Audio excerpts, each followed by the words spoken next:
সাকিব আল হাসানের পর ফ্র্যাঞ্চাইজি ক্রিকেটে যে বাংলাদেশি ক্রিকেটারের নাম সবচেয়ে বেশি উচ্চারিত হয় তিনি মুস্তাফিজুর রহমান। আইপিএলে খেলছেন নিয়মিতই, পিএসএল কাউন্টি সহ অন্যান্য ফ্র্যাঞ্চাইজি লিগগুলোতে খেললেও এবারই প্রথম দল পেলেন এলপিএলে। তাকে দলে ভিড়িয়েছে ডাম্বুলা থান্ডার্স। নিজেদের ফেসবুক পেজে এক পোস্টে ফিজকে দলে নেওয়ার বিষয়টি নিশ্চিত করে ডাম্বুলা। সেই পোস্টে তারা লিখেছেন, গর্বের সঙ্গে আমরা আমাদের বিদেশি আইকন প্লেয়ার হিসেবে পরিচয় করিয়ে দিচ্ছি মুস্তাফিজুর রহমানকে। অপ্রতিরোধ্য প্যাশন আর গতির বৈচিত্র্যের দারুণ এক কম্বিনেশন। গর্জন করতে প্রস্তুত হন থান্ডার্স ভক্তরা। তবে মুস্তাফিজকে দলে ভেড়াতে কত টাকা খরচ হয়েছে তা নিয়ে এখনো কিছুই জানায়নি দলটা।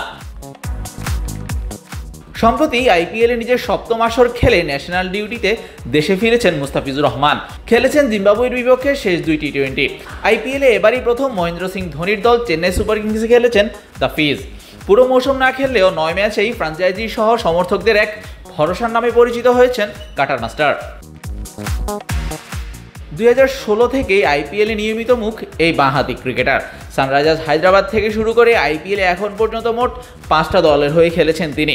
2016তেও জিতেছিলেন emerging player of the season. তবে পিএসএলে সির্ফ একটা আসরই খেলেছেন মুস্তাফিজ, সেটা 2018 সালে লাহোর কালান্দার্সের হয়ে। শাহরিয়ার শাওন, স্পোর্টস বাংলা।